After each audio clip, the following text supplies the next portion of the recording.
Tafsir Surat Al-Fil, Surah ke-105, Surah Makkiyah 5 ayat setelah Surah Al-Kafirun diturunkannya.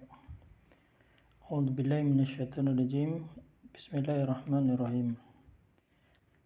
Alam tara, apakah kalian tidak memperhatikan kaifa, bagaimana fa'ala rabbuka, Allah Rabbmu bertindak bi ashabil fil, terhadap tentara gajah.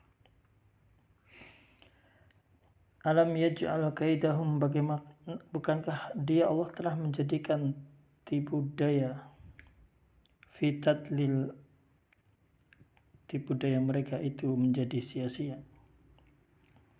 Bukankah Allah telah menjadikan tipu daya mereka itu sia-sia?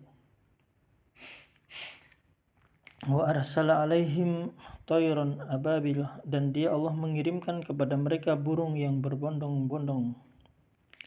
Tarmihim bihijaratin min sijil, yang melempari mereka dengan batu dari sijil. Faja'alahum ka'asfim ma'kul, lalu dia Allah menjadikan mereka seperti daun yang dimakan.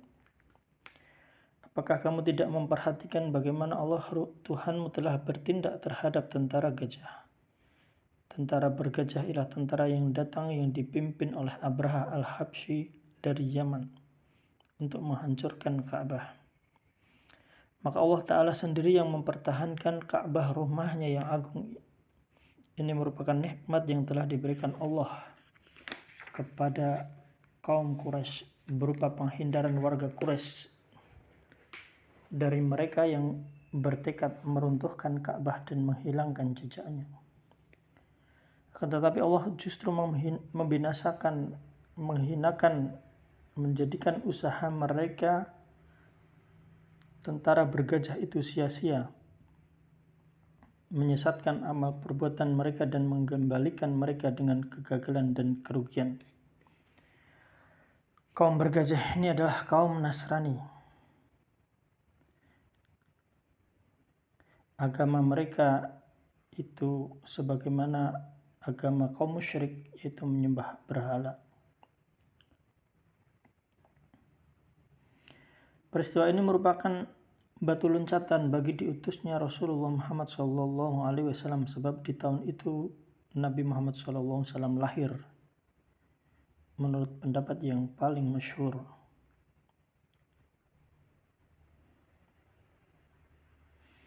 Allah memelihara Baitullah Ka'bah yang mulia, yang diagungkan, yang dihormatinya, dan Allah mengutus Nabi Muhammad SAW sebagai penutup para nabi. Abraha telah membangun gereja di kota San'a, bangunan yang tinggi menjulang, ditaburi dengan batu permata. Abraha bertekad memindahkan warga Arab ke sana, bukan lagi berkunjung ke Ka'bah. Maka timbullah kebencian di hati Adnan dan Qahtan.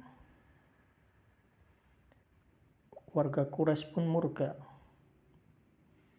hingga salah satu kaum Quraisy pun datang ke gereja itu pada malam hari membuat kerusuhan di dalamnya. Hal itu diketahui oleh Abraha. Maka ia pun bersumpah akan menuju Baitullah Ka'bah di Makkah dan merobohkannya berkeping-keping. Dalam riwayat Muqatil bin Sulaiman disebutkan bahwa ada seorang pemuda Quraisy masuk ke dalam gereja Abraha lalu membakarnya. Padahal saat itu angin sangat hebat, hingga terbakarlah gereja besar itu dan roboh ke tanah. Abraha pergi dengan membawa bala tentara yang sangat kuat. Ada pula seekor gajah yang besar badannya bernama Mahmud. Maka warga Arab pun berpandangan mereka harus mempertahankan Ka'bah. Maka keluarlah Dzunafar bersama kaumnya. Ia adalah pemuka dan raja Quraisy. Akan tetapi dengan mudahnya ia ditawan oleh Abraha. Demikian pula Nufail bin Habib al-Hasami. Dia ikut menghalangi gerakan Abraha bersama kaumnya selama 2 bulan berturut-turut. Akan tetapi mereka pun dikalahkan oleh Abraha. Abraha menawan Nufail serta hendak membunuhnya. Akan tetapi dimaafkan dan ditugaskan sebagai penunjuk jalan ke Hijaz. Ketika mereka melewati Taif, penduduknya malah bersikap ramah dan ikut mengirimkan Abu Raghal sebagai penunjuk arah. Ketika Abraha dan bala tentaranya sampai di Al-Mughammas, tempat yang berdekatan dengan Makkah, Abraha pun turun. Bala tentaranya merampas harta warga Makkah yang terdiri dari unta-unta dan harta rampasan lain. Di antara harta rampasan itu ada 200 ekor unta milik Abdul Muttalib. Abraha pun mengutus Hanotah al-Himyari dan memerintahkan agar menangkap warga Quraisy yang paling terhormat.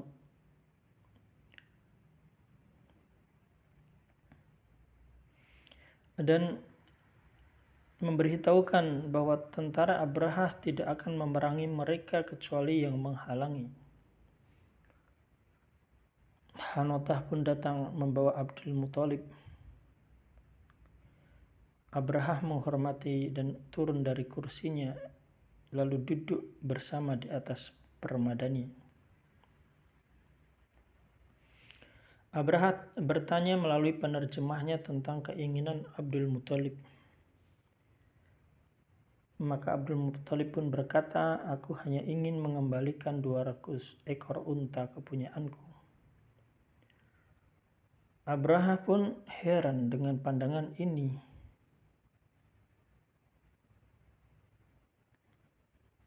"Apakah engkau hanya membicarakan 200 ekor unta milikmu yang telah aku ambil dan melupakan Ka'bah, simbol agama nenek moyang?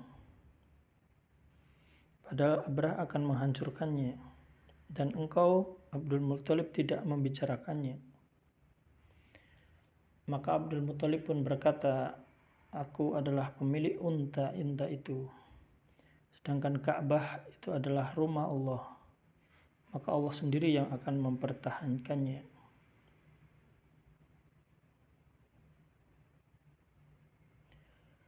Abdul Muttalib berkata, "Kamu akan berurusan dengan Allah." Maka Abraha pun mengembalikan unta-unta itu. Bukankah Allah telah menjadikan tipu daya mereka sia-sia? Kemudian Abdul Muttalib menemui warga Quraisy dan memerintahkan mereka untuk berlindung di puncak gunung Makkah, khawatir akan ditimpa amukan bala tentara Abraha. Dan ia pun berdoa bersama kaum Quraisy kepada Allah. Abdul Muttalib memegang pintu Ka'bah dan berkata, "Tidak ada kesedihan, sesungguhnya seorang telah mempertahankan miliknya. Maka pertahankanlah milikmu, ya Allah. Kekuatan muslihat mereka selamanya tidak akan pernah mengalahkan muslihatmu, ya Allah." Maka ketika Abraha mengarahkan gajahnya ke kota Makkah, datanglah Nufail bin Habib dan berdiri di samping gajah, lalu memegang telinganya sambil mengatakan, "Mogoklah hai Mahmud, kembalilah dengan benar ke tempat kamu datang, sebab kamu berada di negeri Allah yang haram." Kemudian dia pun melepaskan telinganya. Tidak lama gajah itu pun mogok. Nufail pergi dan berlari hingga tiba di puncak gunung menyatu dengan warga Quraisy. Adapun bala tentara Abrahah memukuli gajah itu agar mau berdiri, namun gajah itu pun tetap tidak mau berdiri.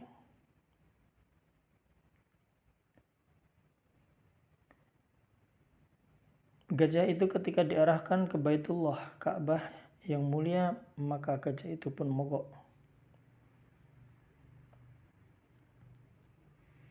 Namun jika diarahkan ke arah yang lain, maka gajah itu mau pergi. Dan dia Allah mengirimkan kepada mereka burung berbondong-bondong yang melempari dengan batu dari Sijil. Lalu Allah menjadikan mereka seperti daun yang dimakan. Ibnu Abi Hatim meriwayatkan dengan sanadnya bahwa Ubaid bin Amir berkata, ketika Allah membinasakan bala tentara gajah, Allah mengutus sekawanan burung kepada mereka yang bermunculan dari lautan seperti burung penyambar. Setiap burung membawa 3 buah batu, 2 batu di kedua kakinya dan 1 di paruhnya. Burung itu datang tepat di atas kepala tentara bergajah Abrahah, kemudian bersuara dan melemparkan bebatuan yang ada di 2 kaki dan paruhnya. Maka tidaklah batu itu menimpa pada bala tentara Abraham, melainkan batu akan keluar dari duburnya, dan tidak ada satupun dari batu yang menimpa anggota tubuh tentara Abraham, melainkan akan keluar dari sisi sebelahnya. Demikianlah azab Allah menimpa tentara Abrahah. Adapun Abdul Muttalib dan warga Quraisy seperti Nufail al-Khazami, Mat'am bin Adi, Umar bin Aid al-Mahzumi, Mas'ud bin Amr as-Saqafi melihat dari atas Gua Hira apa yang dilakukan oleh bala tentara Habasyah dan siksa yang ditimpakan Allah pada pasukan Abrahah bergajah yang ingin menghancurkan Ka'bah. Nufail berkata, tiada tempat berlari bila Tuhan yang mengejar, dan Ashramlah yang kalah bukan yang menang. Muqatil bin Sulaiman menyebut bahwa orang Quraisy mendapatkan harta yang melimpah yang dirampas dari mereka dari pasukan Abrahah. Abdul Muttalib mendapatkan emas sepenuh lubang. Atha bin Yasar mengatakan tidak semuanya terkena siksa pada saat genting. Ada yang langsung mati, ada yang berjatuhan dagingnya sepotong demi sepotong.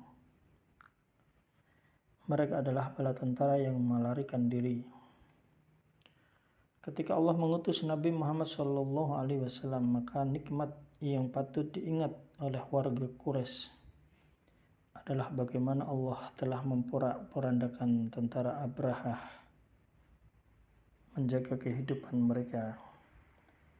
Maka Allah berfirman, apakah kamu tidak memperhatikan bagaimana Tuhanmu telah bertindak terhadap tentara bergajah? Bukankah Allah telah menjadikan tipu daya mereka sia-sia, dan Allah mengirimkan kepada mereka burung berbondong-bondong yang melempari mereka dengan batu dari Sijil. Lalu Allah menjadikan mereka seperti daun yang dimakan. Ababil adalah kawanan yang banyak sekali yang datang dari segala penjuru. Ibnu Hisham berkata orang Arab tidak pernah menggunakan kata itu dalam bentuk tunggal. Imam An-Nasai berkata, aku pernah mendengar sebagian ahlun nahwu mengatakan bahwa bentuk tunggal dari ababil adalah ibil. Adapun Sijil, Ibnu Hisham mengatakan Yunus An-Nahwi dan Abu Ubaidah mengabarkan bahwa di kalangan warga Arab kata itu berarti keras sekali. Ahli tafsir ada yang menyebut bahwa kata itu merupakan gabungan dari kata Farsi warga Arab menjadikan satu kata, Sinju dan Jillu, yang berarti batu dan berarti tanah. Seperti yang dikatakan Ibnu Abbas, Sijil adalah batu yang terbuat dari tanah. Al-asfu daun tanaman yang daun kubis bila dimakan oleh hewan. menjadi kotoran. Makna ayat di atas, sesungguhnya Allah Ta'ala telah membinasakan, menghancurkan, mengembalikan makar mereka pada diri mereka sendiri dan tidak mendatangkan kebaikan apa-apa. Allah telah membinasakan mereka secara keseluruhan. Tidak ada seorang pun dari mereka yang kembali menceritakan peristiwa mengerikan kecuali dalam keadaan luka parah, seperti yang terjadi pada Abraha, raja yang hendak menghancurkan Ka'bah. Ia termasuk orang yang daging dan anggota tubuhnya berjatuhan sepotong demi sepotong, jari demi satu jari.